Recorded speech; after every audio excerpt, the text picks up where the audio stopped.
ki khubor ka batisi TV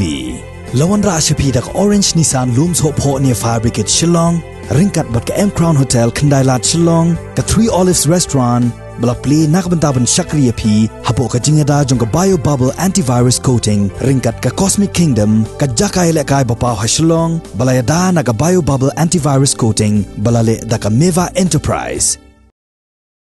u Lamphang jong ka Ïingdorbar Thawaiñ ba medba lingdo but ubalongru u MLA jong ka Mairang constituency ula Kyrpad ya ka Meghalaya Joint Action Committee of Commercial Vehicles bakan wengno ya ka Sangeh kamai ka baklemput sngi khnang bakipaj ba kinam yakendo Jingïakhih ha ka lek kawan bat kara karong ka bakilamat mentala khatlai sngi kinthi nado bakinongnya taksi kamai kila penlong ya ka Sangeh kamai kabala sedang nado ka lai terik urempang arajar arpuwai haka Jingïakhih bat kilat pathai khubor uba medba lingdo ula ong ba ula persang ban Jingïakhih bat menteri rang ba jong ka sarkar jilla Konrad Konggal Sangma bat ru ya usembut menteri rang ba jong ka sarkar jilla uba Preston Tunsong ban wat yikilat kilenti khnang bakan embu Jingïakhih bat bakan kta ya kipat ba nongsong snong jong ka jilla naga Sangeh kamai jong kikali kamai. Just now we had the BSc, so I had discussed this thing with the Deputy Chief Minister and addressed that they will try to, end up this,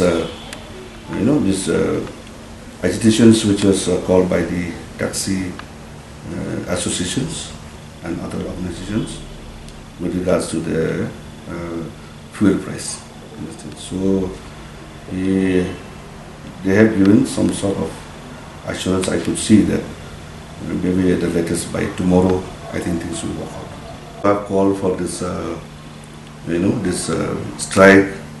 I think this has created a lot of inconveniences to the public at large. So I feel that once they have, expressed their the points of which is against the, the price hike, by the government, I think they should at least give some time for the government also to work it out,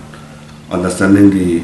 the inability of the Chief Minister who was not in station. So I understood that the Chief Minister will be back today. If possible, I would like to request this organization at least to call off the strike, because this has created a lot of inconvenience to the public in general.